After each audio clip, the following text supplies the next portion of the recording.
మన పెనమలూరు శాసనసభ్యుల గారి అడుగుజాడల్లో నడుస్తూ ఈద్గా వరకు తమ పాదయాత్రను కొనసాగిస్తారని, అదేవిధంగా మిగిలిన నాయకులందరూ సహకరిస్తూ మనతో పాటు వస్తున్నారు.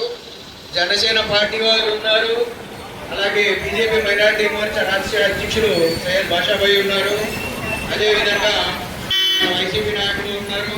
అందరూ కలిసి చేసుకుంటున్నటువంటి జాతీయ పండుగ రోజున మనమంతా భారతీయులం అని తెలియజేసుకుంటూ బోలో స్వతంత్ర భారత్